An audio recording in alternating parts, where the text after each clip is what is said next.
नुवाकोट में कुदरत के प्रहार ने ऐसा सितम ढाया है कि कई परिवार उजड़ गए।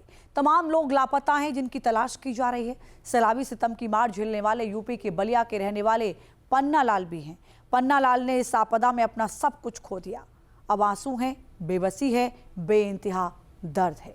देखिए नेपाल के नुवाकोट से ground report. Oh my God, मार।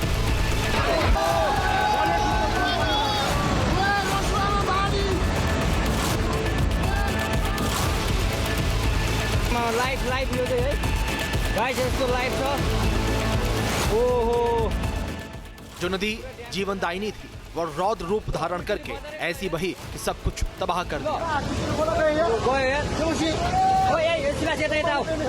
खुशहाल शहर मलबे में तब्दील हो गए और इस मलबे में न जाने कितने परिवार दफन हो गए।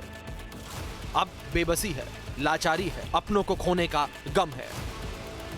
न्यूज नेशन सबसे पहले नेपाल के उस शहर नुवाकोट पहुंचा जहां सैलाब से भारी तबाही मची। सैलाबी सितम के बाद यहां का मंजर रूह कपाने वाला है। यहां कुछ ऐसे लोग भी मिले जिन्होंने अपनों को खो दिया। हालात बयां करते हुए उनकी आंखों में आंसू छलक पड़े। ये हैं पन्ना लाल, यूपी के बलिया के रहने वाले हैं। नुवाकोट में परिवार के साथ रहते थे, सब कुछ सामान्य था। पन्ना लाल किसी काम से घर से बाहर गए, लेकिन जब लौटे तो सब कुछ तबाह हो चुका था। मोबाइल में फ़ोन आया तो हम लोग विश्वास नहीं किए। वहाँ लोग गाड़ी में जो जिसका फ़ोन आया वो लोग मजाक बुझे, लेकिन वहाँ जो है प्रहरी के द्वारा, नेपाल प्रहरी के द्वारा गाड़ी रोक दिया गया। उसके बाद हम दौड़े दौड़े इधर आए तो देखते हैं यहाँ मंदिर है, हमारा महादेव मंदिर है। यहाँ आए ना, यहाँ के बाद देखे तो इधर पूरा धुआं धुआं अंधेरा एकदम है। पानी का छाल जैसे कोई मिसा कर सीमेंटी चाहे जो कुछ भी मिसा का एकदम अंधेरा टाइप का था। फिर हम इधर से दौड़कर उधर भगे। फिर उधर गए तो दूसरे के दरवाजे पर सो गए, बेहोश हो गए। हम प्रेशर के मरीज है, प्रेशर का दवा खाते हैं। अच्छा, तो लोगों आपके साथ उस समय कौन कौन था? घर कोई पे कौन नहीं था। हाँ। हम अकेले उधर से एक्सरसाइज करके अपना आ रहे थे। ठीक है। हाँ। इधर आए तब तक कि जो है सब खत्म हो गया था। आपकी पत्नी, आपके बच्चे कहाँ पे थे उस समय? दुकान में थे। दुकान बंद करके भाग रहे थे, भाग नहीं पाए। पानी आए पीछे से लेकर चला गया। अच्छा, आपकी पत्नी और आपके बच्चे को? जी। ओहो, तो अभी उनके बारे में कुछ पता चला है? कुछ नहीं सर पता चला। अब आस है कहीं लाश मिले तो वही आस है, नहीं तो नहीं है। क्या नाम है उनका? राहुल मेरे बेटे का नाम है और जगधर हमारी श्रीमती का नाम है। पन्ना लाल को उम्मीद नहीं थी कि एक झटके में उनका सब कुछ खत्म हो जाएगा। अब खुद का ढांढस बढ़ा रहे हैं और नेपाली भाई भी नहीं रहे। आपके साथ तो बहुत बड़ा नुकसान हो गया। ये मतलब जब लास्ट टाइम कब बातचीत हुई थी उनसे? सुबह 6 बजे बच्चे के हाथ से अपना चाय पी कर गए। सुबह 6 बजे चाय पीकर अपना गए बच्चे के हाथ से। क्या किया जाए सर, भगवान का लीला है, सबके ऊपर है, हमारे ऊपर नहीं। हमारे लाखों लाखों नेपाली भाई दाजू के ऊपर, हमारे ऊपर नहीं।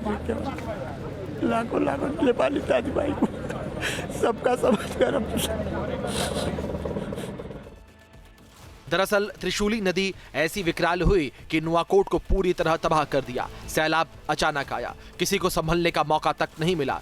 रोज सुबह घर से निकल जाने वाले पन्ना लाल का बेटा भी बदकिस्मत से उस दिन घर में ही था और सैलाबी सितम ने उसे छीन लिया।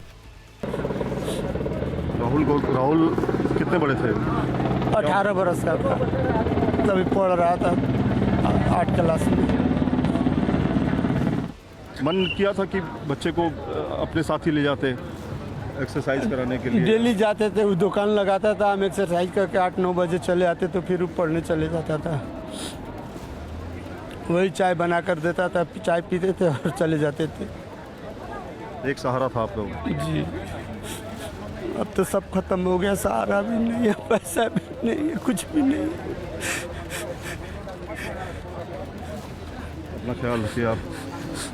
तो इनका दर्द जो है ना, जाहिर तौर पर यह जो अपना होता है, जो अपने को खोता है, उसका दर्द वही जानता है। एक झटके में एक परिवार चला गया और कोई सूचना नहीं है। सबसे बड़ी बात है उनके बारे में कुछ पता नहीं चला। अब ये मजबूर बाप हैं, कोशिश कर रहे हैं तलाश करने की। कहाँ तक तलाशेंगे? मोबाइल पे उसके बाद बातचीत नहीं हुई आपकी? मोबाइल भी दुकान में ही था, छूट गया था। हमारा मोबाइल रहता तो दुर्घटना नहीं हो पाता। मोबाइल छूट गया था, इसलिए हम कुछ कर नहीं पाए। वरना बचा लेते। बोलते भागने के लिए लोग भागता सर। पन्नालाल बताते हैं नुआकोट में पूरी तबाही महज कुछ मिनट में हो गई। हर तरफ चीख पुकार मची थी। उस बीच उनका बेटा भी बचने के लिए जद्दोजहद कर रहा था, लेकिन बच नहीं पाया। इतने मिनट के अंदर ये सब कुछ हुआ है? 5 मिनट 10 मिनट के अंदर हो गया ये सब कुछ जी। तो ये पन्नालाल जी हैं, इनकी कहानी बड़ी दर्दनाक है।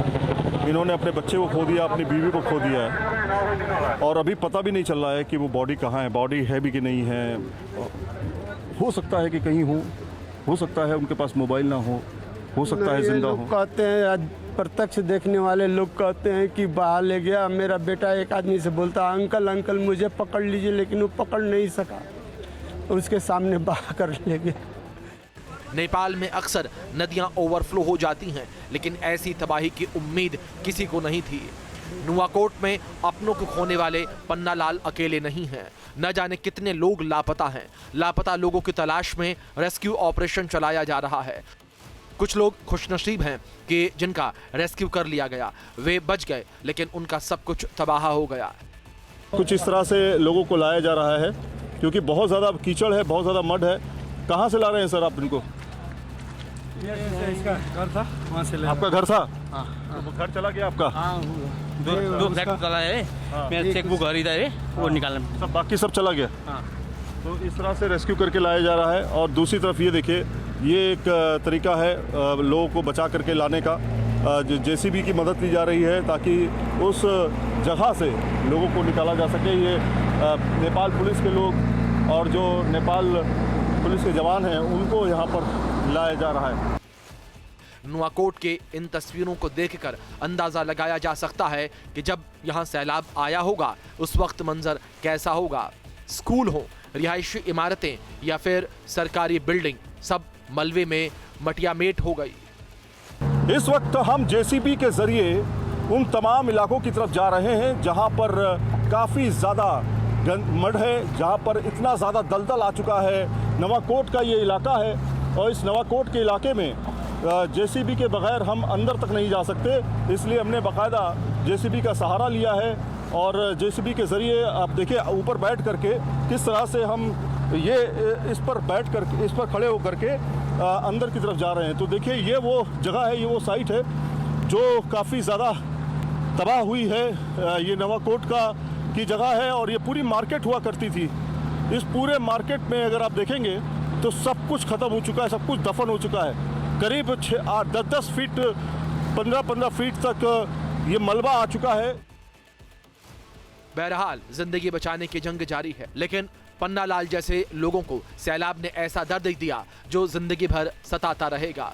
अगर सब कुछ सही होता तो पन्नालाल छठ में अपने घर जाते, लेकिन अब बहुत कुछ रेत की तरह फिसल चुका है।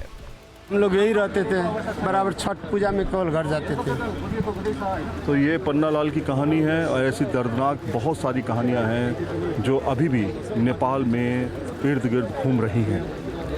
वीडियो जर्नलिस्ट राकेश रावत के साथ सैयद आमिर, न्यूज़ नेशन, नेपाल।